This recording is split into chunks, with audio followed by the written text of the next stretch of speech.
कश्ती गर्क होने को है, सवारियों की जगह बदलने से अब कुछ नहीं होगा। मरियम नवाज का हुकूमत पर तंज। ट्वीट किया कि अवाम के समंदर में हिचकोले खाती कश्ती को डूबने से कोई नहीं बचा सकता।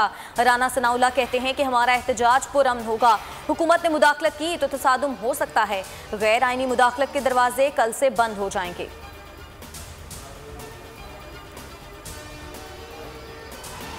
पीपी रहनुमा नफीसा शाह कहती हैं कि हुकूमत की हवाइयां उड़ गई हैं, कठपुतलियों को खैर बात कहना जरूरी है। कमर जमान कायरा कहते हैं कि अवामी राय का एहतराम करते हुए इंतखाबात कराए जाएं। फाशिस्ट हुकूमत को घर जाना चाहिए। बिलावल हाउस में नून लीगी और पीपी रहनुमाओं की बैठक, सियासी सूरत हाल पर मुशावरत।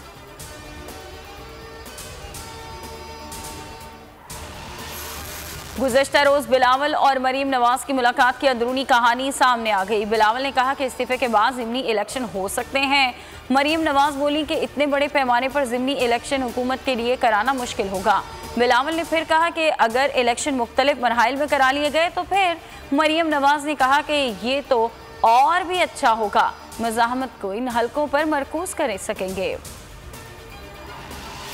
ऑपोजिशन जितना मर्जी जोर लगा ले, नतीजा 0/0 ही निकले। सियासी कश्ती में डूबेगी। वजीर शेख रशीद का ट्वीट, कहा ऑपोजिशन की सियासत बंद गली की तरफ जा रही है।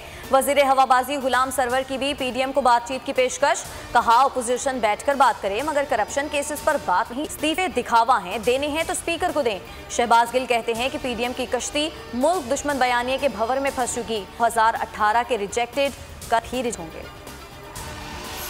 हुकूमत का रियासत के खिलाफ बगावत और दीगर जराइम में मुलव्वस अफराद के खिलाफ कार्रवाइयों का फैसला। केसेस के इंदराज का इख्तियार सेक्रेटरी दाखिला को सौंपने की मंजूरी। काबीना ने सर्कुलेशन समरी के जरिए मंजूरी दे दी। सूबाई हुकूमतों की मंजूरी से भी मुकदमा दर्ज हो सकेगा। मनी लॉन्ड्रिंग केस, एहतसाब अदालत ने शहबाज शरीफ, हमजा शहबाज और दीगर जुडिशल में चार्जशीट कर दी। अदालत में शहबाज शरीफ ने कहा कि कमर दर्द का मसला है, मेरी मेडिकल रिपोर्ट्स पर मेडिकल बोर्ड बनाया जाए। रीढ़ की हड्डी की रिपोर्ट 1 माह तक दबा कर रखी गई। अदालत की हिदायत पर शहबाज शरीफ को मर्जी का मौलिज दिया। जेल हुकाम की अदालत में वजाहत। मुल्क में कोरोना की दूसरी लहर में शिद्दत। माशाअल्लाह, कौमी सतह पर चीनी 81 रुपए फी किलो में फरोख्त हो रही है। 1 माह पहले 102 रुपए फी किलो फरोख्त हो रही थी।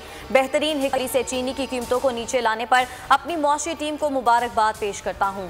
वजीर आजम इमरान खान का ट्वीट।